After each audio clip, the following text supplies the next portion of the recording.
Une situation préoccupante s'est déclarée dans le quartier Kassapa, au sein de la commune annexe, où des eaux manifestement sales et impropres à la consommation s'écoulent à ciel ouvert, inondant plusieurs artères du quartier. À première vue, les rues ressemblent à celles d'une saison des pluies, mais il ne s'agit nullement d'eau des pluies. Ces eaux contaminées représentent un danger permanent pour les habitants, en particulier pour les écoliers, contraints de les traverser quotidiennement pour rejoindre leur domicile. Selon les premières constatations, cette pollution résulterait de la rupture du bassin principal de rétention d'eau appartenant à l'entreprise minière SEDEM, survenue à la suite d'une mauvaise manipulation technique. D'après un expert du ministère de l'Environnement, le bassin de rétention endommagé contenait plusieurs millions de mètres cubes d'électrolytes, un liquide hautement corrosif utilisé dans les procédés miniers.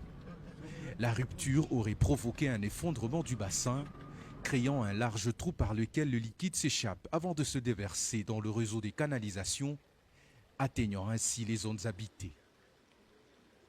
Alerté par les plaintes de la population, le maire de la ville de Lubumbashi, Patrick Kafwimbi, s'est rendu sur le site de l'entreprise SEDEM afin de constater l'ampleur de dégâts et d'évaluer les mesures à prendre en urgence. Il n'a pas de représentant. Je ne sais pas si vous êtes conscient. Même la régie des eaux, la société qui nous donne de l'eau à boire, sa station de captage là, sera affectée par cette. Nous devons trouver une solution ensemble d'abord pour mettre fin à cette question.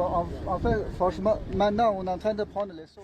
L'autorité urbaine s'est dite profondément préoccupée par la gravité de la situation qui non seulement paralyse la circulation, mais expose également la population à de graves risques sanitaires liés à la contamination des sols et des eaux souterraines.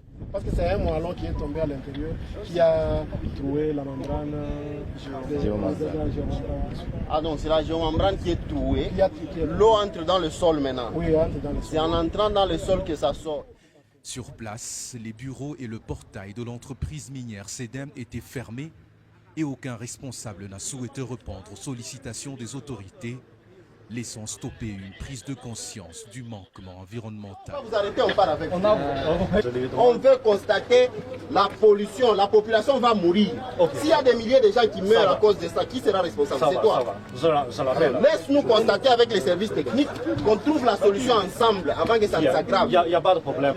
C'est une solution qui ne vous permet pas de rester au bureau. Il faut rester là sur le terrain pour nous. Malheureusement, quand nous sommes arrivés, il n'y avait aucun responsable. Il y a une équipe, il faut équipe. Non, moi j'étais sur place, vous n'étiez tous pas là. Mais ça concerne la vie de nos concitoyens.